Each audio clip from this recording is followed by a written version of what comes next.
Zdravím vás. Dobrý deň, Petr Pistolákne. Tak bol som na tej stránke svps.sk a tu sa píše, že podnet môžem podať aj telefonicky.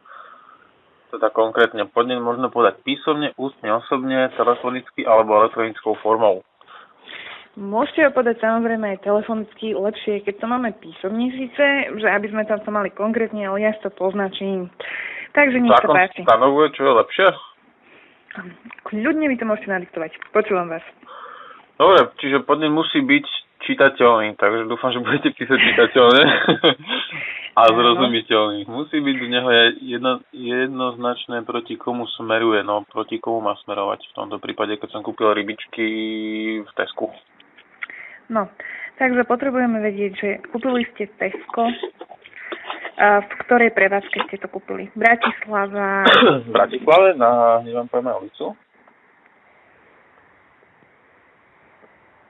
To by mala byť, tuším, Košická.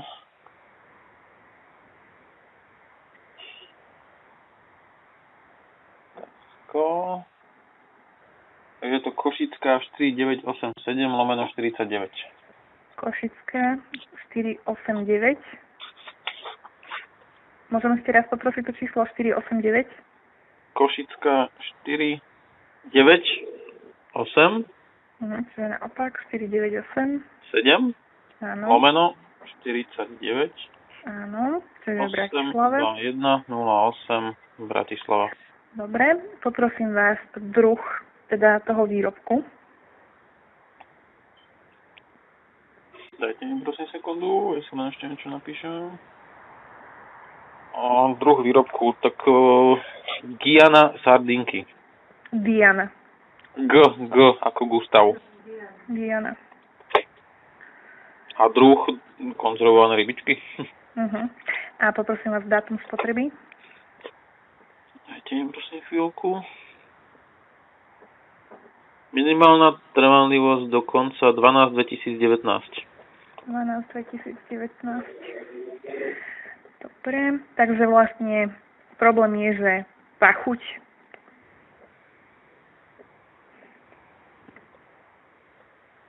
ste vraveli, že je to, čo máte pocit, že tam... Buď nejaké pohonné hmoty alebo nejaká chemikália, ktorá je podobná tomuto druhu. A ešte poprosím vaše meno. Onger Peter. Ešte raz. Oliver, Norbert, Gustav, Eduard, Robert, Onger, Výborne. Peter. Áno. A poprosím vás adresu. 3/18 Bratislava. Áno. A požadujete vlastne potom prešetrenie podnetu zaslať, môže byť e-mailom, alebo chcete to na túto adresu? Môže byť e-mailom. Tak ešte vás e-mail poprosím. onger.peter@gmail.com.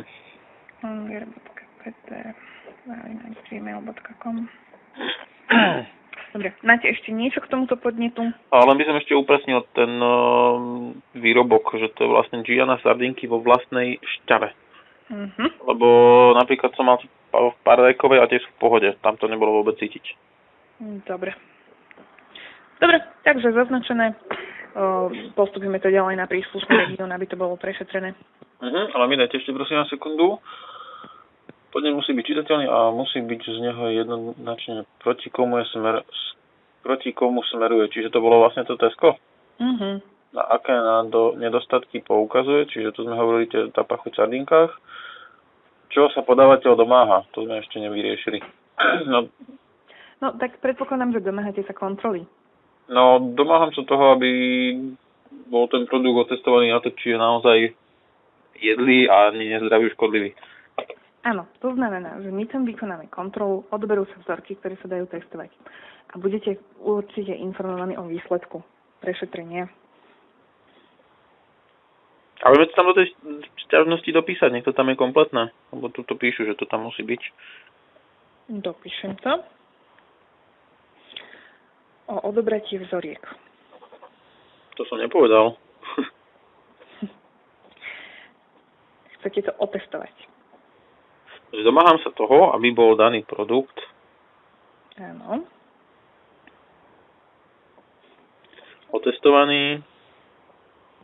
či nie je Áno. zdraviu závadný. A či je jedlý. Je to napísané presne. Prosím? Napísala som to presne tak, ako ste to nadiktovali. Ďakujem. A lehota na vybavenie podnetu neukladá žiadny platný zákon, blablabla. Je nutné rozlišovať medzi sťažnosťou a iným podnetom. A sťažnosť mi viete ešte povedať, že čo to je vlastne? Tu píšu, že sa môžeme aj pýtať na tejto linke, tak sa pýtam. Môžete sa pýtať. Sťažnosť smeruje proti postupu, alebo vlastne respektíve proti nejakému prešetreniu už orgánu, že tam sa môžete sťažovať na to, že ste neboli spokojní, ako to bolo vybavené. Podnet je niečo, čo ste teraz zistili a nejakým spôsobom chcete na to upozorniť. Takže to ste urobili. Poznačila som to telefonicky, mám o tom záznam, postupíme to na príslušný región.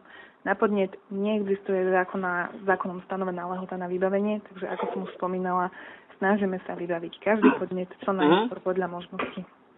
Hej, a teraz vlastne ako budete asi postupovať, keď som dal ten podnet? Podnet je zaznačený tým, že my sme štátna veterinárna potravinová správa, tak sa to postupí na regionálnu, ktorá chodíva na kontroly. Tam sa vykoná úradná kontrola predajne, druhu potraviny. Samozrejme, pokiaľ sa odoberú vzorky, čo je jediná možnosť, ako opestovať produkt, tak to určite trvá ešte chvíľočku, kým sa to v laboratóriu spracuje, kým sa vyhodnotia tie vzorky a následne sa potom vyhodnocujú odpovede a posiela sa to písateľovi alebo podávateľovi podnetu. A viem byť na to nejak súčinný, lebo práve tieto rybičky sú práve teraz asi vo všetkých, čo som videl, obchodoch v akcii, takže asi pôjdu rýchlo preč.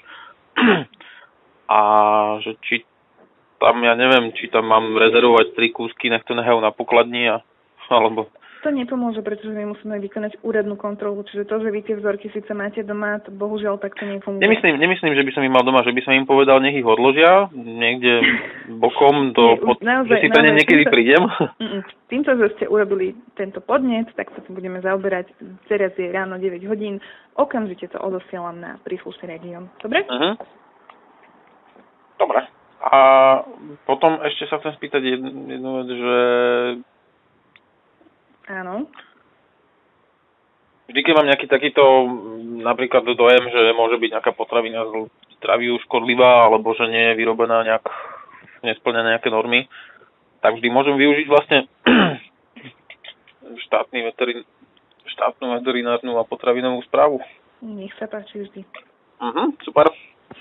A to vlastne ja som číslo 026025744, hej? Áno. A vlastne vy ste onger.peter, áno? Ten mail. No áno, mail je taký. Bolo tam bodka. Dobre. Áno. Dobre, tak všetko. Super, ďakujem pekne za ochotu. Pekný deň prajem, do počutia.